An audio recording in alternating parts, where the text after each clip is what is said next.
When women dare to fully be themselves, to rise up as the divine beings they are, to operate in their magic, their sexuality, their power, they are always labeled one thing: wicked. Wicked is a podcast for women who dare to walk in their true identity, power, and magic, who go against societal culture of being seen and not heard, who are the black sheep and powerhouses the structure tries to defeat. And here is your shepherd leading you astray, Mystic. Oh my God, hello everybody. It's been like a month since I last recorded. I have been so busy recording my alchemy course. Like, this is the biggest project I have ever taken on in all of my life. This is gonna end up being about 50 hours, 50 hours of content. Between video lectures and assignments and ritual work and like all of this stuff, I didn't realize just how, I guess I didn't realize how much I actually knew on this topic. And it was actually kind of cool because I've been studying alchemy for like a decade. I just didn't realize it. And so when things like all came together finally for me, I was like, holy shit, this is what I've been doing for like a decade. And every single lecture that, like, I've never been so passionate about something in my life. And it's actually why I wanted to actually talk about passion in this episode. But I'm waking up at 4 a.m. right now, and I make my cold brew and I get to work and I make my presentations because, I'm a PowerPoint chick. I love teaching that way. And I outline the different classes and I record when Zion takes a nap. So that's why I haven't been able to do the podcast, because during all of his like naps, I'm trying to record the course, and there's just so much information. And, alchemy is so important and it's such a hidden topic. And this is shadow work. It's the epitome of shadow work. It is the only formula you will ever need to get through every situation in your life. If you can understand the concepts that I'm teaching, you will get through your dark nights of the soul. You will elevate how you're supposed to be elevating and transforming. It is not possible to do it without alchemy. You can do things here and there where you just are, naturally evolving as a human. But you cannot actually break free from cycles and inner patterns without alchemy.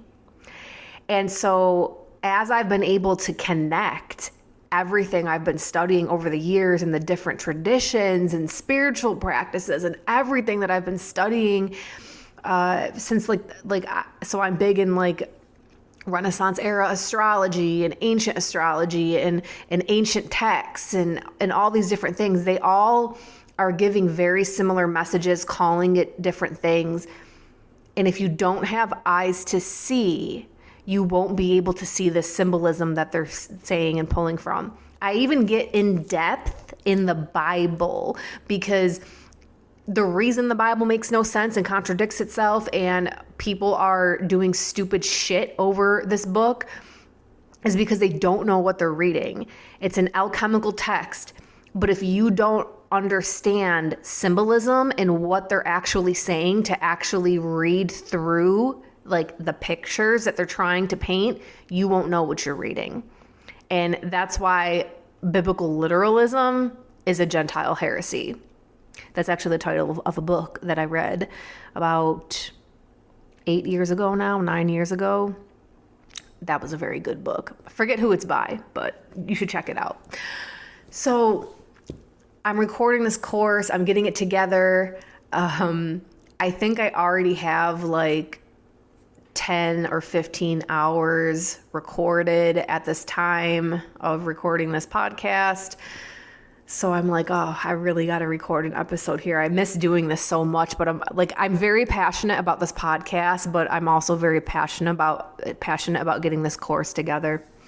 If you're not aware, I do have a free workshop to kind of give you a taste of what inner alchemy is actually about. I know people hear alchemy and they think of a lot of different things.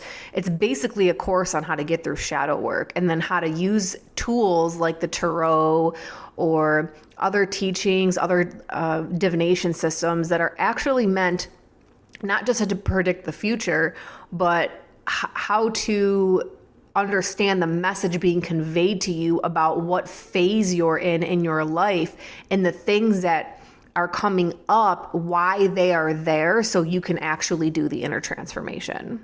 There's work involved in this. And yeah, most people don't like to do this, especially because it involves looking in a mirror all the fucking time.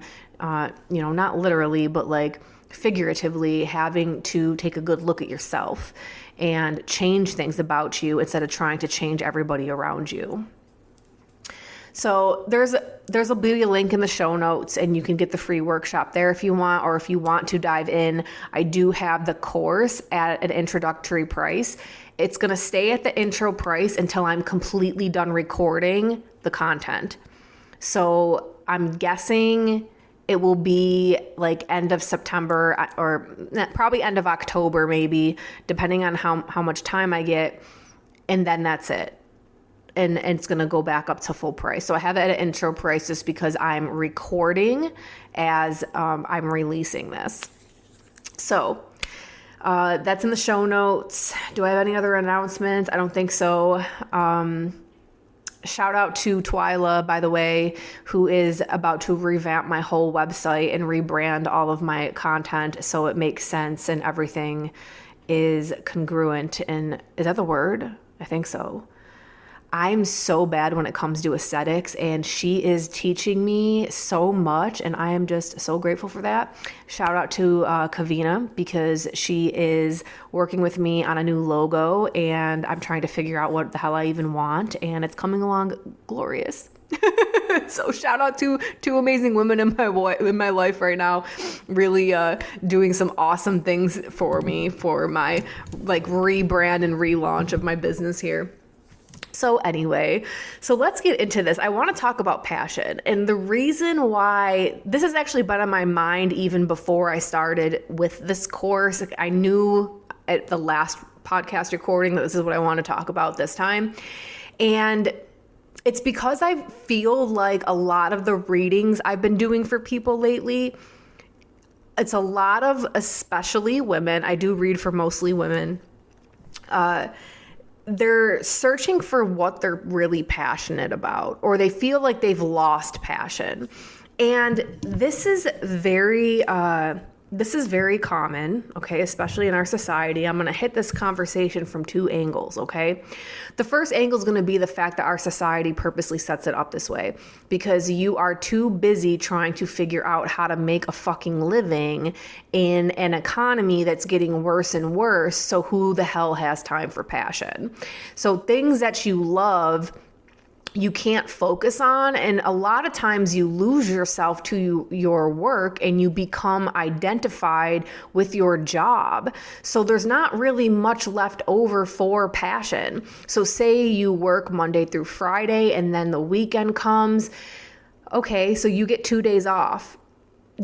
A lot of people don't even know what they're passionate about. They just know, did I make enough money to pay the bills? And then are like running errands and trying to get shit done for Monday before they got to go back to work and do it all over. And so, we're not even thinking about what am I passionate about. At that point, you're passionate about watching a Netflix series on the couch. And see, what this does is it kills the flow of creativity. Our system, the default matrix that's here, it's corrupted. Okay, there's a virus. It's corrupted. It kills the creative flow, and especially the creative flow that is by nature women, is naturally for women. We are naturally a creative energy. And so when we are put into this masculine logic-based society, it really depletes us on every level, because there's nothing that's driving our soul anymore. There's nothing that we're creating anymore. We're creating on demand based on what somebody is paying us to do. And so we result to things like shopping or, I don't know, just it's things that don't really feed our soul, but feed like the material body instead. And sometimes we get lost in that as well. And we think that like that is the goal, right? Well, I have the house and I have the car and I have the clothes and I have the whatever. And what is missing in that is passion, because you're just kind of doing the things that you are programmed to do. This is what you think you do being a human. And it's not. And when this creative force dies in us as women, we start getting physically ill. This can be on the, like, I'll call it the lighter end of things, but I'm not trying to say that this isn't a big deal, but it's like, things like constipation, which also, so listen, your colon is the most emotional organ in the body. So when you are holding in emotions and not processing them, you will become constipated. This is men and women both. If you're somebody that when you're going through something emotional, you tend to externally process and talk, or like you're spewing out emotions all over everybody, you'll actually tend to have the opposite and have to be running to the bathroom all the time. But you'll get things wrong in your digestive system. You'll absolutely get things wrong going wrong in your reproductive system. So you'll have your cycle gets thrown off.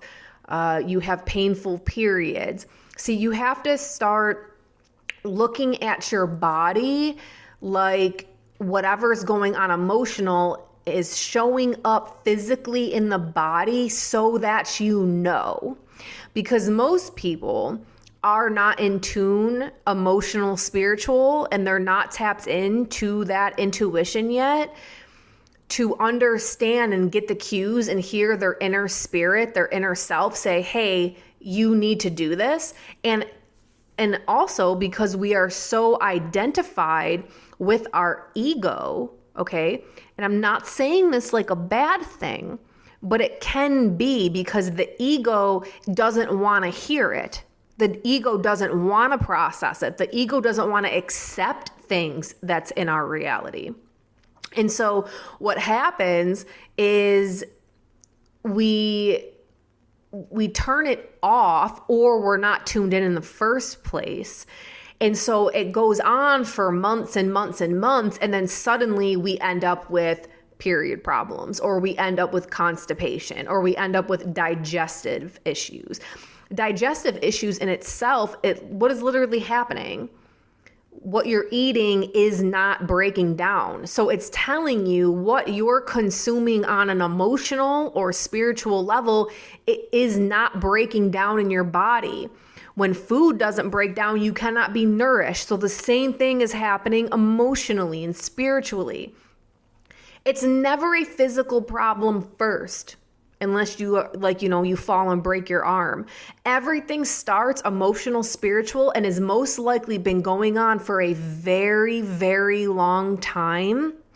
But you have been refusing to see it, because what we like to do in our ego identity is sugarcoat shit. And we love wearing rose-colored shades. And when something is going on in our life, especially in our relationships, we like to say and tell ourselves, it's not even about what you're telling other people, so what you're telling yourself, that's not really happening. I'm going to overlook this. He or she's eventually going to change. And you like paint this picture that's not reality. And so what you're doing when you do that is your ego is telling your emotional body, your inner self, your higher self, hey, shut the fuck up. I have figured it out, okay? I got it. under control, everything's fine. And so then what happens down the road after months, maybe even years of doing this, physical illness comes up. Okay. So back to passion. A lot of times, because we are so out of tune with our feminine energy, that creative life force energy, we don't even know where to channel it anymore. We surround ourselves, it's like not wanting to even tap in to figure it out. We are stressed enough working all week to have to now be like, there's no energy left over. There is no creative life force left over to even discover what gets our bodies going, what makes us tick. And I'll tell you what, it's not just sex. It is not. I mean, sexual energy and passion are the same creative life force energy. But what happens is we end up defaulting to that, because actually having to sit with yourself and figure out and channel energy and direct it somewhere takes in itself a lot of energy that has been taken up all week. So, you basically just fucking's easier. It's an easier way to use this energy. So on the other end of this, okay, so there's like the female who is in the 9-to-5 masculine matrix, okay? And let me outline this too, and I go over this in my course. Masculine energy is the mind, okay? It's actually your third eye chakra. That's masculine energy. It's intellect, logic, reason. It's your brain.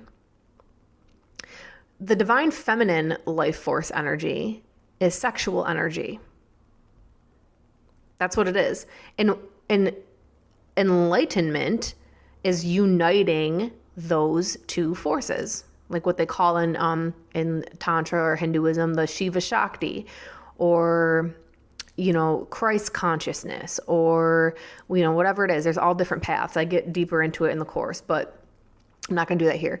But these energies being unified is what gives you the ability to create reality, and you have to understand how to use that divine life force, sexual feminine energy in a passion and drive that up to meet in the mind, okay? And this is what creates reality, and this is what creates your own matrix. It's what makes you a creatrix as a woman. And what happens is we are put into this masculine-run, masculine-driven society, and everything is heady. It's just up in the head. So you have nothing else really going on. And because it's so dominant in that way, and you're constantly exercising that part of the brain, it takes a lot of effort to get into the feminine energies. And feminine energy is not just about painting your nails and doing your hair. I've gone over this before. There's actual feminine life force energy in your body that is the most destructive and the most creative force you'll ever tap into. This is energy about being in the present moment. This is energy that lives from the heart and knows how to use sexual energy to create its own matrix. Okay, so there's techniques, obviously I'm not going to get involved in here, that again is in the course. There's techniques that you go through to be able to like encapsulate and use this energy, but you have to have it meeting with the mind. Okay, and we don't exercise this part of ourselves. The only time this energy gets exercised, like I was saying before, is during actual sex. And sex can, like, especially how it is portrayed in our society and pushed in our society, it's really just it's like a lesser way to, and it actually will keep you more stuck. And no, I'm not saying, you can't have sex or whatever, but it will actually keep you stuck from pushing that energy upwards because there's certain techniques that need to be done when having sex. So if you're just like, fucking for orgasm, there's nothing else really going on, you're expending an energy that you already don't have a lot of. So there's nothing really left to channel into your passion. You're in your masculine energy all week, thinking in your mind. You're expending your feminine energy by like absent-minded fucking. And then there's no real creation happening. And this is a huge problem. And it's why as women, we find ourselves so dissatisfied over and over and over again. And even this dissatisfaction will come out towards our partners because it's like we're wanting them. I kind of feel like it can manifest as a natural rejection of masculine energy because we are overly masculinized all week. So if you're with a man that, do I want to get in this? If you're with a man that is actually in their feminine, even if they portray themselves as masculine. So this is me and my friend actually coined up the term being a mannequin. It's when a man looks very physically masculine and has maybe high testosterone levels and they seem very masculine, but they are not there's no inner masculine going on. So there's what happens in the female is like there's this unconscious inner resentment that starts going on because it's like why are you the female when I'm constantly in my masculine all week and now I have to even unconsciously have to remain in my masculine. And so it's because most men are bred into femininity. And let me tell you this, I actually had this conversation with somebody a couple weeks ago and I'm going to get them to come on the podcast, and it's actually a male. And I'm going to have a male guest, I've decided, because this is a really important conversation. But I'm going to make this statement, okay? Oppression of women is not because men rose up and decided to oppress women and this is why we are oppressed. That's not how it started, okay? I know it seems this way. But the oppression of the feminine is actually a byproduct of the feminizing of the masculine, okay? So this is what we are experiencing as toxic patriarchy. It's actually a feminized masculine energy. It's feminine energy that parades around as masculine. And it's not real masculinity. And because of this, and it's very subtle, and it's happened over years and years and years. It's subtle. Women have naturally risen up to be more and more masculine. And the oppression of this feminine energy, the true feminine, is because the masculine has been feminized, and there always needs to be polarity.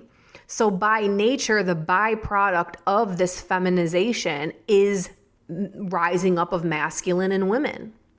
Okay? So this is more of a byproduct of one thing rather than being a direct attack. Okay? It obviously morphed into that over time. But there's this whole other dynamic that I won't get to because it's off topic in this podcast. Maybe I'll get into it when I have this guest on. There's this whole other dynamic that's at play here, and it's why we're so off balance as a society when it comes to this.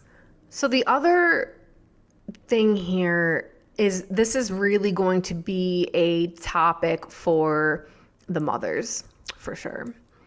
Because there's this time period in motherhood where women lose themselves because their main focus is their baby, right? And one of the hardest things, and I see, I've obviously experienced it, and I see it a lot on TikTok all the time when I'm going through there, looking for content. Women are really crying out right now for help. They're crying a lot. And one of the things, especially in the younger mothers that I notice is, especially if they're with their, on their first child, is this identity loss that happens. And they ask, when am I going to have time for my passions or hobbies again? And all the comments are always you're not. And that makes me really sad because our society is set up in a way that keeps women so isolated and out of the village and they need to give up their whole self to be a mother. And this is unhealthy. You're not supposed to only have your kids to focus on. And this may seem like a weird thing to hear, right? Like, well, yeah, your kids are the center of your life, but they're not supposed to be. They are not. That is actually the problem here. And what ends up happening when women only have their kids, when their kids grow up and get older and move out, this is where that whole midlife crisis with women comes from, because their identity just left their house. And this actually ends up turning really toxic sometimes, because the mothers will do anything they can to keep their kids at home. Because when they leave, they have nothing, because they just spent 20 years focused, maybe even more, focused on their children and never put an ounce of anything into themselves. So like now, it's not like they leave and you're like, okay, now I can start focusing on my passions. At that point, your identity is so fused to being mother and with your children that you don't even know who you are anymore. And this is not good. You know, down here in Florida, you see these women all the time pushing dogs and cats around in strollers and eating dinner with them, going out to eat. Just a very weird place I live here. Anyway, but that like mothering and motherhood become the identity. And this is kind of at fault because of the way our society is set up in so much isolation. I talked about this in the last episode, like, you know, it takes a village. It truly does. And most women don't have a village. We don't have one. And so it's not just about having friends. That's not it. Like, I have friends, but it is not set up in a village atmosphere. That's not how we live anymore. We live independent. They do their things, I do mine thing, and we're all lacking village, okay? I'm absolutely lacking village. It's just our society's not set up that way. If it were, we probably wouldn't have this issue of women losing themselves. And there's this guilt that comes over us as mothers when we do want to focus on ourselves first or do something for ourselves first. Like, oh, we should be putting the kids first. You have to put the kids first. There's always this energy of you have to put the kids first. You have to put the kids first. But when you're doing that, you're defaulting to putting yourself last. And what good are you as a mother if you're putting yourself last all the time? What good are you as a mother if you don't even know who you are anymore? It is actually healthy to see your kids, for your kids to see you passionate about something and working towards something. And this is what brings up the other topic. We have this thing where, so when we as women are very passionate about something and it's not just a hobby, and we're like, I want to make money doing this, there's this like weird thing, at least, you know, in the spiritual community, that it's like, as a woman, you shouldn't be charging for that or something. Like, you shouldn't be charging for your passion and you should just be freely giving that. And I don't know that this happens with men. Maybe it does. I don't really ever hear about it, but I see this time and time again, like hearing other women say like, she shouldn't be charging for that, or I can't believe she charges for that. Like, why? There's a lot of like layers here of misogyny, even within our own gender, you guys. Like, we have these things of like, women should be completely focused on their kids. Oh, can you believe she doesn't put her kids first? Can you believe she does this and her kids are here? Like, we like are judgmental towards each other when it comes to mothering. But then, you know, if a woman is stepping out and like shining, it's like people are trying to pull her down. And I'll tell you what, it's not other men. I see it on social media when there's like a strong female presence who's like out there like doing it and like making money doing what she loves, and she has kids. And I don't know, there's always like these like haters in the comments like trying to pull her down and put her back in her place. It's pathetic. It's fucking pathetic. And, you know, that's why I love the Wise Woman Network so much, the Coven, the online Coven, because nobody's like that in there. We all are constantly encouraging each other. And if anybody tried to be that way, I would throw their ass out. Because like this, we have to be building community of safety and be like, no, I deserve to put myself first. Like, this is what I'm doing to put myself first. And then leading with that. Because see, you want to lead your children. You don't want to be behind them, pushing them forward. And this is what I have been learning over time. Like, I'm leading my children, not behind them, pushing them forward. I always put that imagery in my head. And I want my kids to see what it's like to be passionate about something, what it is to set up boundaries and take time for myself because I need to do something, how they can be incorporated into actually doing things within my passions. That's like another layer to this, you know, and leaving behind the guilt around that. And I've never really had a problem charging for my services, like thinking that like I should be doing shit for free. Like, absolutely not. But I see this a lot. This comes up a lot in readings. This comes, especially women that are into spiritual work. And again, this just comes from a place of being devalued our whole life. And for generations, what women do have been devalued, because it's like, this is just a hobby, or this is just something that you are making up. It's energetic. It's not tangible, whatever.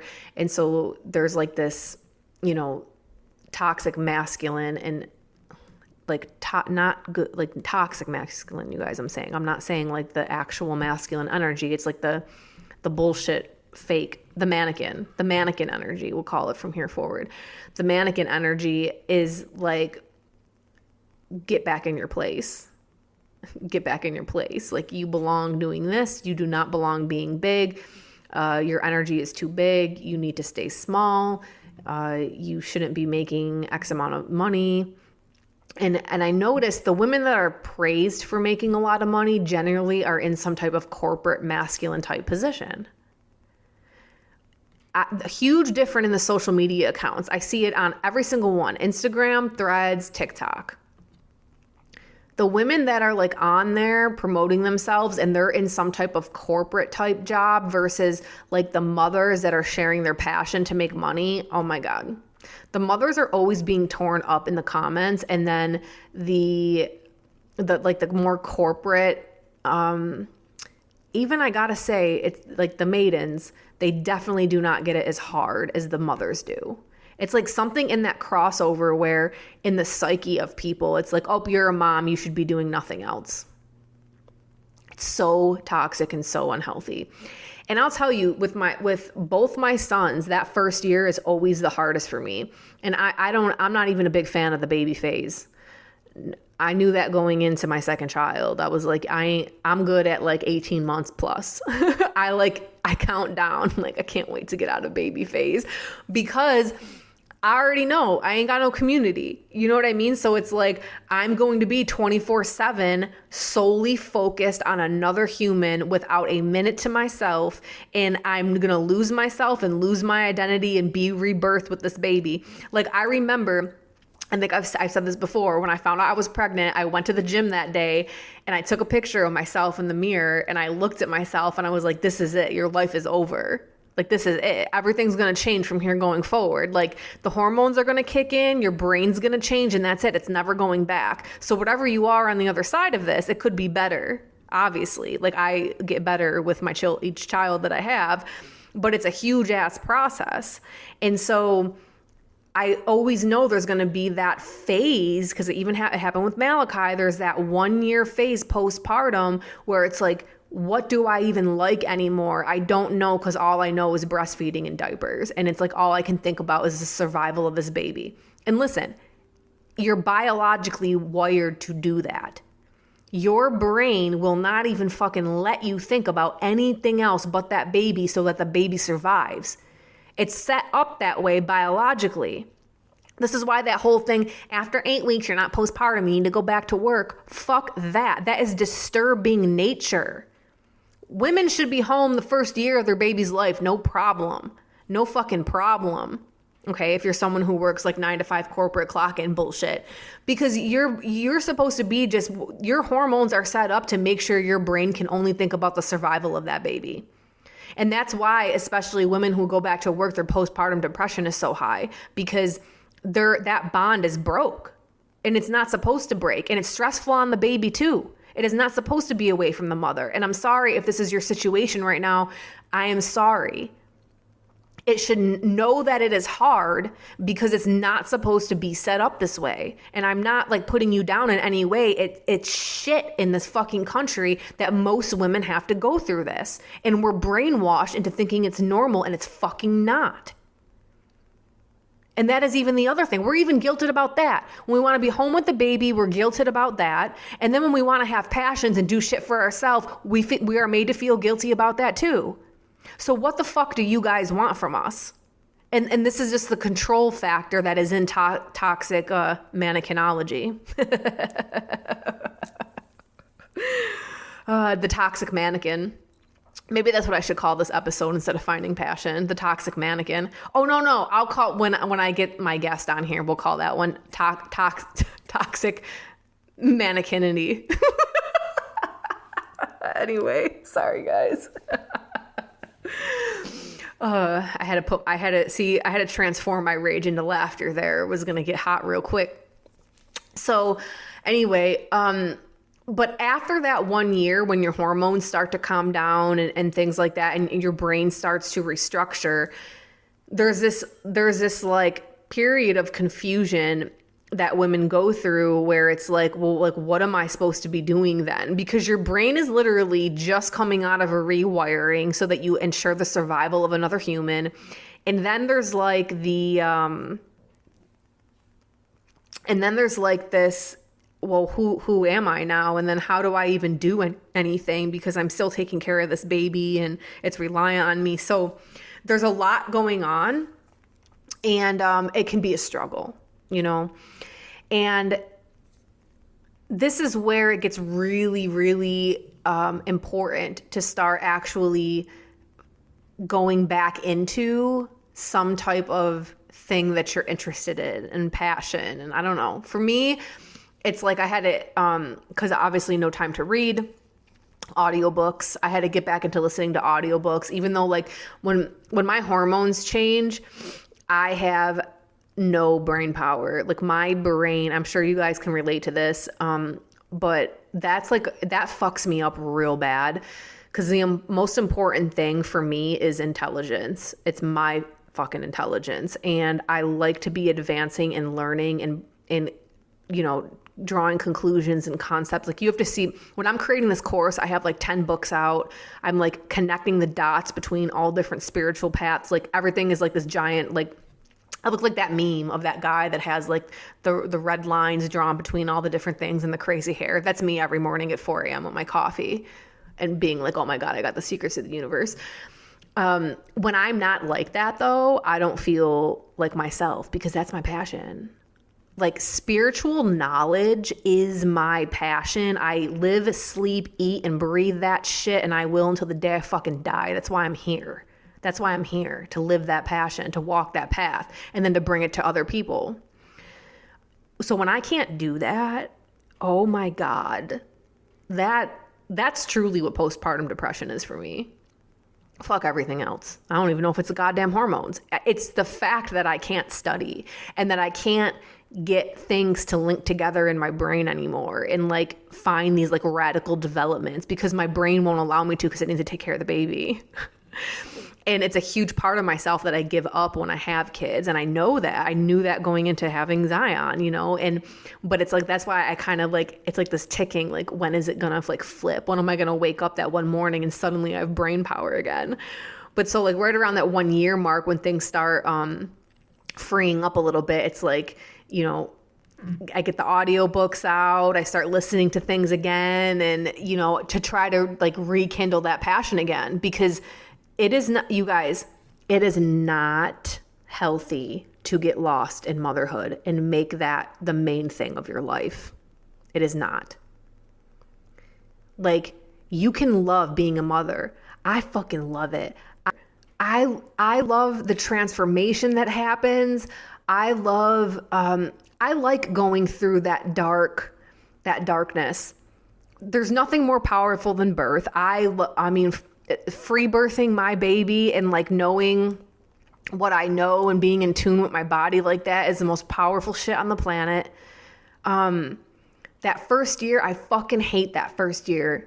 I fucking hate it. I will admit I fucking hate that first year because it's so lost.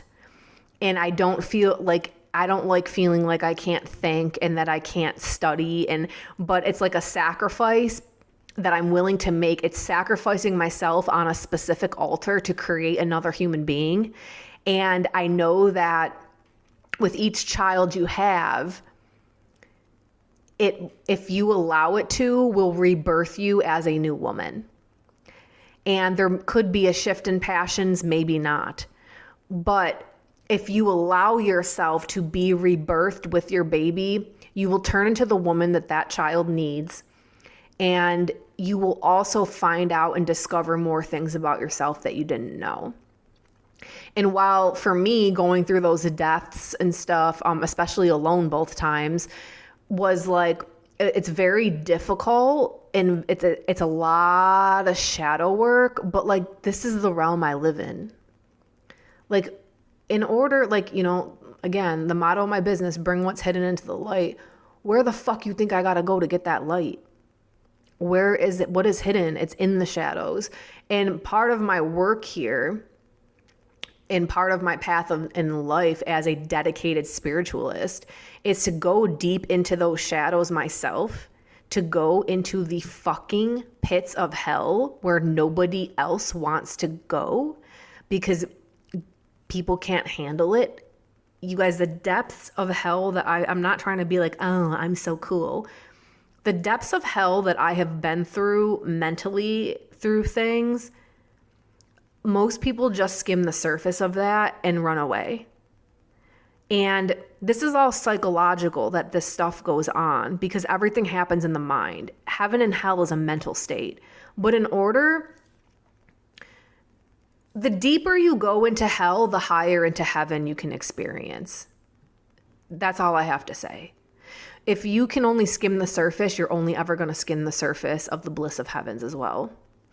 But I go as deep and deep and I let myself fall into because it literally is a bottomless pit. Just when you think you've hit the bottom, it falls out underneath you and there's more. And yep, just like the Bible says, weeping and wailing and gnashing of teeth, that's all in your fucking head. And I meet the demons and I see them and I go down there as the motherfucking demon goddess priestess herself and I commune with those motherfuckers.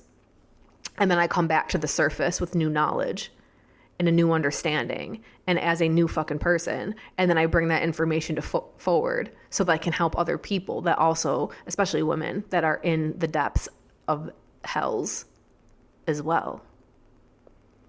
And nothing in life am I more passionate about.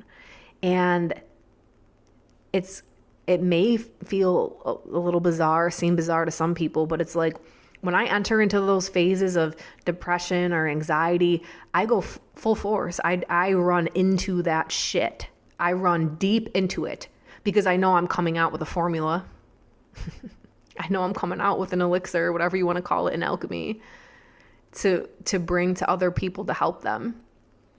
And I want to go through it myself and change myself. And this is what life is. It's about constantly being in this state of transformation. And that's what my passion is. It's also why I will go through absolute wrecking ball experiences over and over and over again in my life because I've chosen this path and I said yes to it in this lifetime. But again, this is what drives me. This is my passion. And no, I'm not saying that your passion has to be, doing what I do. Absolutely not. Absolutely not. That's a very specific call. But whatever it is that boils your blood in a good way, whatever stimulates you and gets you going, that you would wake up no problem at 4 a.m. to do that thing. That is what you're passionate about. And we have to find that essence in us. And it's so important as the creative life force energy of this planet. You are a living, breathing, walking Shakti. Do you understand that? You are divine creation itself. You can't just be mundane as a woman. You can't just go through life and work your job and just have a hobby on the weekend. You have to tap in to what your passion is, to what you want to be doing here on this earth. So what is it that serves you, that serves your soul? Because the thing that we're all tapped into right now, the default matrix that is here, is the opposite. It's soul sucking. And you are here to stimulate and wake up everybody around you just because you are the physical embodiment of the divine feminine. And I'll tell you what, walking and operating in the full force divine passion that is the real feminine energy is one of the most wicked things you will do. And yes, you will have to walk through the people that are coming against you because you're going against the grain of things. But I'll tell you what, sister, it's all worth it in the end. Want to be part of an online community filled with other badass women supporting each other on their wicked journey? Check out my online community, the Wise Woman Network. We have classes, courses, online community meetings, and more. Activate that sleeping goddess within and unleash your divine power. Join me today on a free trial to all my listeners. Link is in the show notes. I'll see you there.